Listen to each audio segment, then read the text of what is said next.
Good morning, everybody. Happy Tuesday. Welcome, welcome. Beautiful. The snow has started, so we will probably have many of these coffee with Colby's on the mountain somewhere. Hope you guys are ready to join me for a couple runs. Today, we are going to talk about understanding your limits. And this also has a lot to do with boundaries, right? Because when we are told to kind of uphold our boundaries, keep our boundaries, we also need to understand what are our limits, right? If you don't know what your limits are, sometimes we surpass them. Sometimes we push beyond them.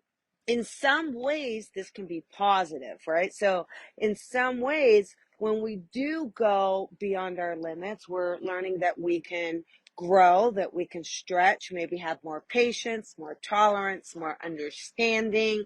But it's also understanding when enough is enough, when a relationship is being taken for granted, perhaps someone is taking advantage of you at work. By understanding our limits, it gives us the space to understand our boundaries and create our boundaries and uphold our boundaries. So, what are your limits? Have you stopped to think about it? Have you stopped to say, wait a second, is this all that I'm capable of? Am I capable of more?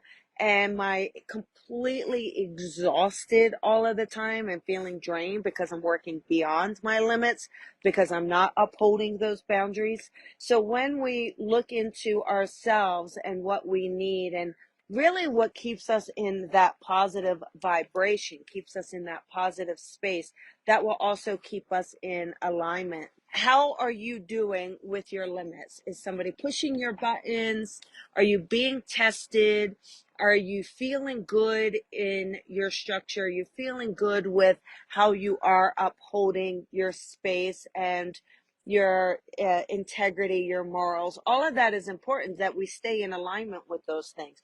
Because when we feel taken advantage of, when we feel out of alignment, when we feel that our integrity is being kind of taken advantage of, it's going to create this space for us to not feel fulfilled, right? We're going to feel more tired, more drained, more unhappy in our lives. So our goal here is to have pure love for ourselves and for others, right?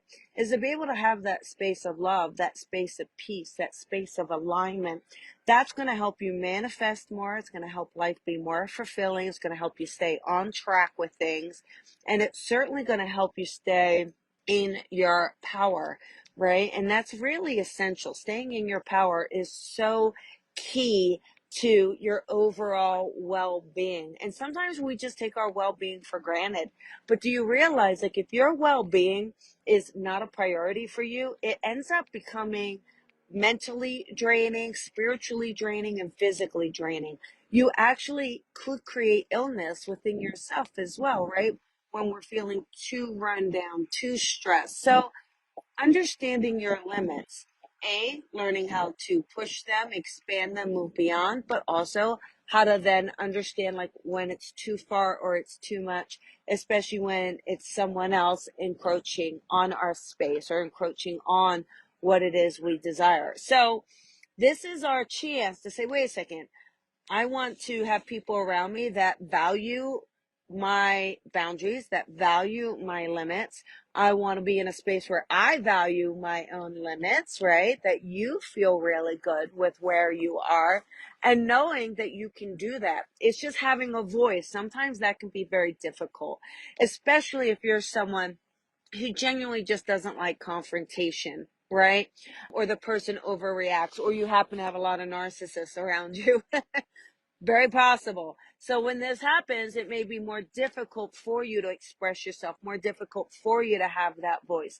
I encourage you to practice using your voice, practice saying, hey, wait a second, this works, this doesn't work. What do I need to do? How do I need to push myself Because when we push ourselves, when we really say, wait a second, let me take this chance, let me move beyond the limit I placed on myself, that's where growth happens, okay? That's when you can reach new heights, achieve new goals, manifest more in your life. So this is our chance. This is your opportunity. We're coming to the close of another year here in the physical realm. This is your chance to take stock. How did this year go for you? How are you feeling? What it is you're desiring? You can make any changes. What are those changes? How do you feel about your limits? Were they upheld? Did you uphold them? Did people honor them? How do you feel about your boundaries? Do you feel taken advantage of by others? So this is all about standing up for yourself, standing in your power, understanding your personal limits, but also having that courage to move past them when the opportunity presents itself, right? That's just really going to help you say, okay, time to push past what I thought I was capable of, go beyond what I thought was my limit. So it's a nice balance, right? That's really what we want, is that discernment, knowing what we can do, what we can't do, how do we go about doing it, and really leading our lives from that soul compass, leading your life from your higher self. That's absolutely the key here, to navigate your path, to navigate the future, to navigate your presentness as well. Okay? So a lot is going on. We have the manifestation masterclass. That is next Tuesday night, 11/22/22. 11/22/22. You're not going to want to miss it. It's all about manifesting, teaching how to manifest, how to hone it, how to bring more in. It's on the website, colbyrebel.com. This will really give you an opportunity to say, wait a second, I'm getting ready to enter a new year. What is it I want to manifest in this new year? What is it I want to call in? And what is that for you? Is it job security? Maybe something new, a new path, your spiritual calling. Maybe it's romance, a new space, moving somewhere, right? Getting something new. Let's step in. Let's step in and step up. So join me. A lot going on. We have the merry messages coming up, right? Let's connect to those loved ones. So lots of love to you, everyone. Remember to shine your light and shine it bright. And I'll see you guys soon. Bye, everyone.